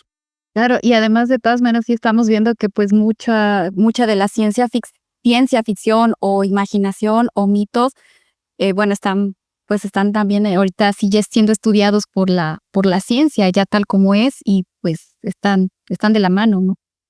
Sí, sí, justamente cuando una de las cosas que más me llamó la atención ya en mis años universitarios fue leer a Gabriel García Márquez, porque mucha gente no sabe que de este realismo mágico de Gabriel García Márquez, la descripción climática es tan precisa de los entornos que yo decía, qué capacidad de poder describir el clima de una región y decir que el vapor era tan alto, que la gota de sudor sobre la mujer que se hacía pasear sobre el río. Y son paisajes literarios de clima extraordinarios y fantásticos, que difícilmente una película o una imagen los va a recrear con esa viveza que uno los leyó, ¿no? Entonces, pues leer a García Márquez en El amor, por ejemplo, en El amor en los tiempos del cólera, pues lejos de ser una historia de amor, para mí era una historia de geografía ambiental, porque describía un río, describía los vientos, describía el calor sensible, el calor latente, y para mí, que estaba yo en aquellos años ya muy metido en el tema de la climatología, pues era fantástico. Y claro, no, y bueno, esto no está muy interesante, pues así como los mencionas, y que pues que se puedan ver, se puedan pues más que nada entremezclar, ¿no? Algo que pudiera parecer que no tiene nada que ver con el clima, estas observaciones, que todo parte de una observación. Justo por eso al principio comentábamos un poco, ¿no? El método científico, y más allá de que sea la ciencia que quieran ver, el método científico parte de este principio, hay que observar, ¿no? Y hay que observar con ojos de niño, de querer aprender, de ver algo más. Después comprobarás, después sacarás hipótesis, pero lo primero es siempre la observación. Así es. Y bueno, pues justo ahorita siguiendo todavía con esto de los mitos, pues como no siempre como niños o como ya como adultos siempre nos dicen otro mito muy común, que es que los árboles son los pulmones de la tierra. ¿Realmente es cierto? ¿O cuál es la función de los árboles? Hacen exactamente todo lo contrario que hace un pulmón. Entonces yo cuando doy mis clases hay dos cosas que les prohíbo a mis alumnos. Una es que digan que los árboles son los pulmones del planeta y otra cosa que les prohíbo es que el agua se va a acabar. Y me dicen, ¿pero por qué? Le dije, a ver, porque los árboles absorben dióxido de carbono para crecer a través de su proceso de azúcares y ya sabemos que se llama fotosíntesis y gracias al dióxido de carbono crece. Si tuviéramos más bosques, tendríamos más captura de dióxido de carbono, claro. Pero cada vez tenemos menos bosques, menos árboles y menos especies verdes para fotosíntesis. Y nosotros, nuestros pulmones, lo que absorben es oxígeno y liberan dióxido de carbono. Por lo tanto, hacen exactamente la función inversa. Digo, piensen en un estómago. Por un lado reciben el alimento, el estómago lo procesa y por otro lado elimina los residuos. Si tú volteas el estómago, no podrías comer. Entonces, como que ya entienden un poco el ejemplo. Ok. Y la otra parte del agua, digo, ¿por qué? Porque desde que la Tierra es Tierra, tenemos la misma cantidad de agua en el planeta Tierra. O alguien ha visto que el agua se ha ido a Marte o a Júpiter, o alguien ha visto el agua escurrirse del globo terráqueo por abajo, una gotera donde escurre el agua. Digo, no. Lo que pasa es que estamos acostumbrados a usar la frase pensando en que todo el agua del planeta fuera agua dulce, agua de la que bebemos. Pero recuerden que el agua dulce, el agua que bebemos, es un porcentaje pequeñito del agua total del planeta Tierra. Y ese porcentaje pequeñito lo estamos contaminando más cada día. Pero el agua en el planeta Tierra no se va a acabar, porque nadie ha visto el agua yéndose a la luna. Y ya con esas dos premisas, mis estudiantes un poco me creen, ¿no? Un poco cuáles son las motivaciones para entender todo esto. Ok, y entonces, pues realmente, ¿cuál entonces serían las funciones o los servicios que nos dan los bosques y pues los árboles? Particularmente nos dan oxígeno. O sea, si no dieran ese oxígeno, no respiraríamos. Es decir, capturan el dióxido de carbono, lo procesan con su fotosíntesis por la radiación solar y agua y liberan oxígeno. ¿Y qué respiramos nosotros? Oxígeno. Si no tuviéramos plantas, elementos verdes que necesitaran fotosíntesis, no tendríamos oxígeno en el planeta. Es un ciclo también. Y lo necesitamos porque eso respiramos. Y regresamos al tema de las películas, ¿no? ¿Qué pasa en la película de Road, El Camino, con Viggo Mortensen? Los árboles ya no producen oxígeno, se están muriendo y caen a golpes a lo largo de la carretera, ¿no? Y entonces dicen, no, pues ya los árboles se están muriendo, no hay posibilidad, no, ya no hay oxígeno en el planeta y entonces eso va a terminar al no haber oxígeno, pues a que tarde o temprano la población disminuya porque eso es lo que necesitamos para respirar. Y, por ejemplo, ¿cuál podría ser la causa de que ya no producen oxígeno, como en el caso de esta película? ¿Alguna causa? Bueno, los árboles también como nosotros envejecemos y cuando un árbol envejece sus servicios ambientales cambian, ¿no? Es decir, un árbol en su juventud, como un chico en su juventud, es cuando más fuerza tiene, pero cuando envejece deja de ser fuerte, ¿no?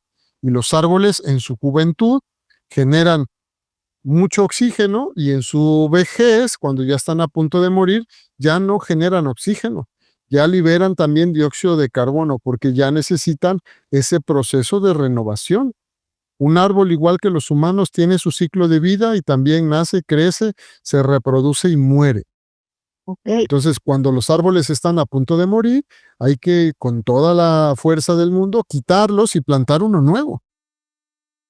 Y entonces, ¿sí sería correcto, bueno, estas acciones que ahora están proponiendo de sembrar árboles dentro de las ciudades para, bueno, pues sí, para generar un impacto positivo en el clima, en las temperaturas? Sí, justo el efecto fundamental de tener los árboles en las ciudades, pero es que no se puede poner cualquier árbol, ¿no? Ese es un asunto también. Vamos a poner ficus, espera, porque las raíces de los ficus son los enemigos número uno de los drenajes. La raíz del ficus se extiende tanto que destruye todo lo que está por debajo. Lo abraza y una vez que lo abraza, lo exprime. Entonces, la raíz del ficus es el peor enemigo del drenaje. ¿Quieres tener un drenaje roto? Pues pon un ficus, porque además el ficus va a crecer muy rápido, ¿no? Es un árbol que rápidamente absorbe carbono y va creciendo, como el bambú. El bambú es una especie que crece rapidísimo. Toma el dióxido de carbono, libera oxígeno y en 3 días tienes 1 metro de bambú. Sus raíces son pequeñitas y son muy débiles. Del bambú incluso se cae ahí bambú mexicano. Pero bueno, en el caso del ficus es todo lo contrario, ¿no? Crece rápido, pero tiene raíces muy grandes. ¿Qué es el efecto fundamental? Van a reducir la temperatura, van a mantener partículas y van a tener un mejor espacio. Pero de cara a que sea la mejor especie para la ciudad, no es la mejor especie. Hay que buscar especies que su raíz no se extienda, que sean especies locales y que tengan ese servicio ambiental de que las hojas se les peguen las partículas para que respires mejor aire, etcétera, etcétera, ¿no? Y el efecto fundamental es tener oxígeno y mejorar la temperatura superficial del espacio donde se encuentran. Son los servicios ambientales fundamentales, pero no puede ser cualquier especie. Entonces hay que tener mucho en cuenta eso porque hay que buscar las mejores especies para cada lugar disponible. No es lo mismo Hermosillo que Chetumal, no es lo mismo Veracruz que Colima, no es lo mismo Ciudad Juárez que Ciudad de México. Entonces hay que buscar con los expertos locales cuál sería la mejor especie para reforestar o para plantar. Ok, sí, claro. Y también, bueno, con respecto a esto, pues sí, otra vez necesitaríamos expertos.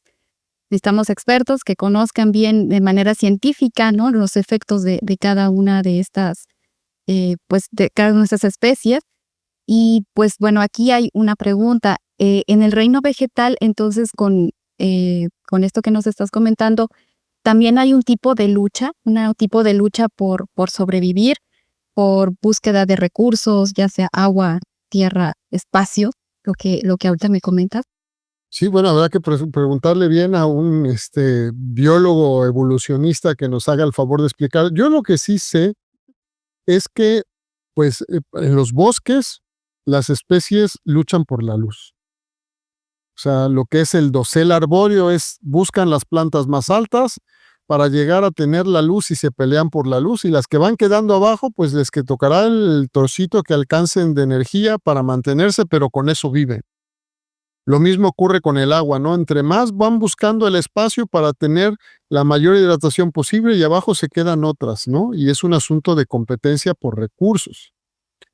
Pero más allá de eso, pues el planeta Tierra, la competencia es con el humano, ¿no? Que es con quien prácticamente se dan todas las luchas. Nosotros nos peleamos y competimos por los recursos y vamos por ellos no importando qué.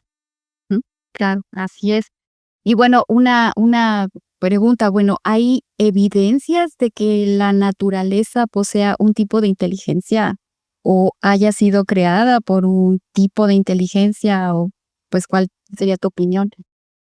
Híjole, la verdad es que no te podría, no lo sé, no lo sé. Lo que sí sé es que las especies son el primer ejemplo de adaptación antes que el humano, ¿no? Es decir, las especies se han adaptado mejor a las condiciones, tardan más tiempo, pero el concepto de adaptación viene de las especies, animales y vegetales que se han adaptado a condiciones diferentes.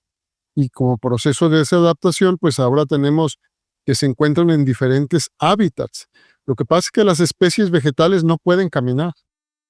Ese es el gran problema, ¿no? Un árbol, cuando el ecosistema a su alrededor lo empiezas a asfixiar, pues terminas por matarlo porque no tiene para dónde moverse, ¿no? El pico de Orizaba es el mejor ejemplo. La especie de árboles Jartewi en la montaña no tienen para dónde moverse, entonces la presión que haces en la parte baja, pues los va asfixiando hasta que termina un poco con lo que está ocurriendo arriba. Ok, pues sí, así es. Y bueno, ya casi para ir terminando con esta entrevista, tengo una última pregunta sobre el tema. Y bueno, a ver, dejando fuera la política, dejando fuera a los gobiernos que no estuvieran dentro de la ecuación, ¿cuál sería el escenario ideal para ti pues sobre un manejo climatológico y medioambiental óptimo a nivel mundial? Pues sí, ¿qué se necesitaría? ¿Qué medios? ¿O cómo tú lo implementarías? Por obligación. Suena feo y quizás suena injusto, pero cuando nos obligan o cuando nos cuesta más es cuando tenemos las mejores conductas de cara a lo que debemos hacer. Y desafortunadamente, mientras no sea obligado, estos paradigmas son muy difíciles. Por ejemplo, la basura, ¿no? Cuando no hay ninguna sanción, tú pagas al año y la van a recoger y todo, y pasa el camión de la basura y tú haces tu esfuerzo por llevar la bolsa de orgánico, la bolsa de cartón y todo, y llega el señor, toma todo junto, lo echa y lo avienta, y uno se queda con una cara de insatisfacción, por no llamarlo de otra manera. Pero si fuera por obligación y tuvieras que llevar la orgánica un día a un sitio y que además fungiéramos con esta especie de recompensa, tú lo haces bien, te voy a cobrar menos, tú lo haces más, te voy a cobrar más, y que fuera tanto a las personas como a las empresas, yo creo que tendríamos una oportunidad. Quizás es muy ambicioso y quizás es un poco injusto decirlo de esta manera, pero estos paradigmas tienen esa situación. Y la economía determina mucho cómo nos comportamos, ¿no? Ahora con el tema de la escasez de agua potable en los domicilios, las actitudes entre vecinos, hasta de gritarse y pelearse porque pasa la pipa y todo. Y dices, a ver, vecino, 2 minutos de por favor. No, y peleas, cosas que dices, bueno, a ver, pues con calma vamos a ver soluciones, ¿no? Si fuera un sistema pago-recompensa, ¿no? Sobre hacer las cosas, quizás funcionaría. Por eso hablo de esa obligatoriedad. Y también lo hablo desde el ámbito desde el conocimiento, ¿no? Muchos países en Europa han implementado este esquema de recompensa sobre los residuos y ha funcionado bastante bien y bastante mejor de lo que hacemos ahora. Entonces sería, sin duda, tendríamos que involucrar aquí a unas buenas leyes con unas buenas sanciones y involucrar a todos. Yo quizás, más que sanción, hablaría sobre el costo, ¿no? Por eso digo la obligatoriedad de un pago para recibir el servicio que debas recibir por. O sea, más que sancionar de que te voy a cobrar más, el hecho de que tengas que pagar por la tranquilidad de que se hace bien. Porque ya vimos que de la parte cuando es una sanción, no termina de funcionar de la mejor manera posible. Y el ejemplo de la recolección de basura doméstica en México es el mejor ejemplo. Pagamos al año, pero no se hace como se debe. Y hay un mercado alrededor de los recursos que pueden ser, o bueno, de los residuos que pueden ser reciclados, que son manejados por terceros. Entonces, si tú estás pagando porque se hagan las cosas de manera correcta, paga un poco más y exige que se haga mejor. Pero bueno, pagamos, dependiendo los lugares y las colonias, a veces muy poco y dejamos que todo ocurra, ¿no? Entonces es complicado. Claro. Y bueno, también me hablabas del conocimiento, o sea, que involucraría pues otra vez, ¿no? Que fuera conocimiento científico con evidencias. Sí, y aquí es donde desafortunadamente dijiste una palabra que hace un momento, bueno, me ha costado trabajo toda la vida porque las leyes las hacemos nosotros. Bueno, quiero decir, las leyes las hacen los diputados para atender a las necesidades de los ciudadanos.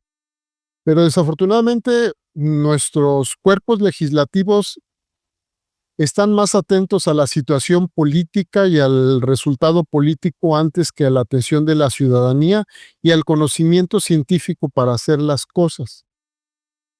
No estoy hablando de lo que está pasando ahora con otro tema de orden judicial, ¿no? Estoy hablando la ley de medio ambiente, los reglamentos de medio ambiente, la ley de cambio climático, la implementación de la ley de cambio climático, la ley de presupuestos, la ley de egresos, la ley de áreas naturales protegidas y cómo se implementa. Son diputados que atienden a una agenda política de partidos más allá de atender la obligatoriedad de la colectividad y del bien común.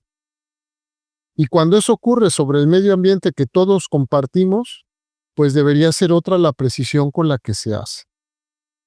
Sí, Entonces, claro. cuando me invitan al tema con los diputados, yo he tenido graves discusiones con ellos, ¿no? Porque ellos normalmente dicen que hacen bien las cosas y que están apegados a derecho y que la ley es la mejor. Y he dicho, sí, tenemos en México de la mejor normativa a nivel mundial. Y eso es cierto. Nuestra ley de medio ambiente o la ley general de medio ambiente es de las leyes más usadas a nivel internacional por la calidad con la que está hecha. Pero su aplicación es de caricatura. Es como tener un perro Rottweiler de vigilancia precioso, una alzada de 1,40 m, musculoso, negro, su chipo perfectamente establecido, con una frente, sus orejas y todo. Pero ladra como chihuahua y no tiene dientes. Entonces, para vigilar la casa no sirve.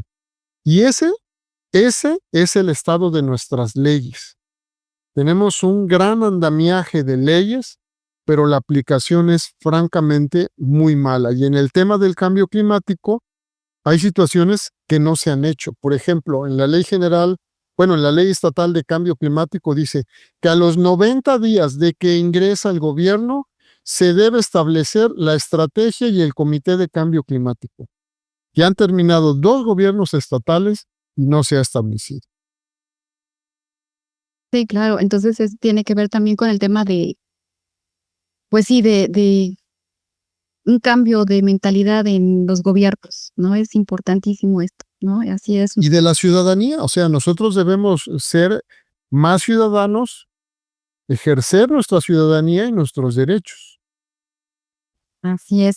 Okey, Carlos, pues estamos, pues, ya por terminar la sesión, pero, pues, antes de terminarla y de despedirnos, pues, me gustaría que otras 2 preguntas más para conocerte un poquito mejor, y sería, eh, más allá del cambio climático, si te ganaras la lotería y pudieras vivir como quisieras, ¿qué harías en un día común y si ya fuera de por vida? Em, sería fantástico. Me retiraría a vivir a Palma de Mallorca. Eh, Tiene años, es un lugar que conozco más o menos bien. Tienen una estructura ambiental, un respeto ambiental, una cultura ambiental, y hay lugares idílicos para vivir con un respeto al medio ambiente y al entorno fantástico. Entonces me iría yo a vivir para allá sin pensarlo. Y tengo un pendiente desde hace 8 años, inicié a escribir 2 libros y no los he podido terminar. Tienen 8 años que llevo escribiendo uno sobre el cambio global, el cambio ambiental global, una perspectiva de qué hacer, y otro de líderes en acción.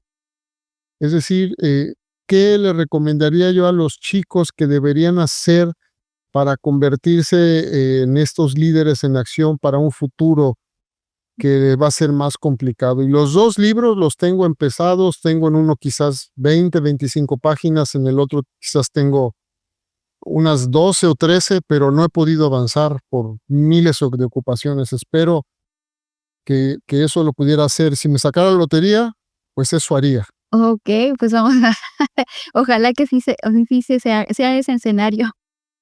Okey. Y bueno, y ante un cambio profundo, Carlos, ¿algún cambio que contradiga tus convicciones? ¿Tú confías en un sentido, pues, superior o te enfocarías en las evidencias?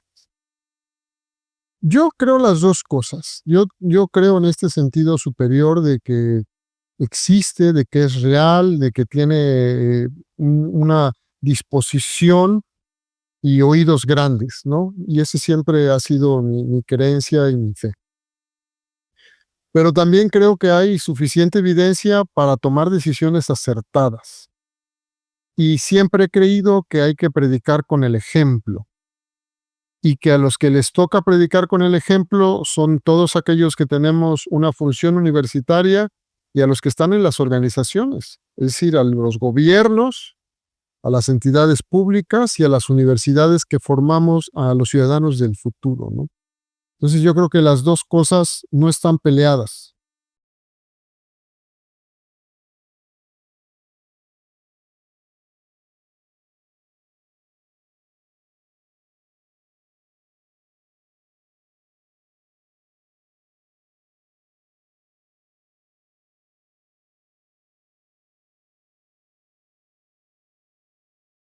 Cuando niño, ¿cómo te imaginabas que ibas a ser de adulto? Pues no tenía yo muy claro que iba yo a acabar haciendo ciencia y mucho menos que iba yo a acabar de investigador en la Universidad Veracruzana. Cuando era yo muy pequeño, hasta como los 10 años, quizás, pensaba yo que iba yo a ser médico. Oh, Y después, bueno, pasaron muchas cosas y quizás en la secundaria fue donde decidí que iba yo a estudiar instrumentación electrónica cuando me presentaron la carrera. okey. Y desde entonces me enamoré de lo que iba a ser la instrumentación, y de la instrumentación al cambio climático, pues está muy cerca, y de ahí fue que llegué hasta el día de hoy. Oh, qué bien. Entonces, instrumentación está muy relacionado con cambio climático. Sí, así es. De hecho, cuando estaba yo estudiando instrumentación electrónica, pues había muchas ramas para estudiar. Estaba en la Facultad de Física en aquel momento, ¿Eh? donde se ofertaba también la licenciatura en ciencias atmosféricas. Y entonces uno podía escoger qué rama de la instrumentación, y yo decidí por la instrumentación ambiental, y particular por la instrumentación micrometeorológica. Ah, perfecto. Entonces, ¿lo decidiste por alguna razón? ¿Decidiste, esto de instrumentación, especializada en esta rama? ¿Algo te llamó la atención en específico? Sí, bueno, particularmente que había un proyecto de investigación en aquellos años dirigido por el doctor Ernesto Jáuregui Hostos, investigador de la UNAM, que estaba trabajando en aquel momento con el doctor, en ese momento maestro en geografía, el doctor Adalberto Tejeda Martínez, y me invitaron a colaborar en un proyecto de investigación sobre instrumentación, y yo era el responsable de la instrumentación meteorológica en la central nuclear de Laguna Verde, Ok. de hace muchos años.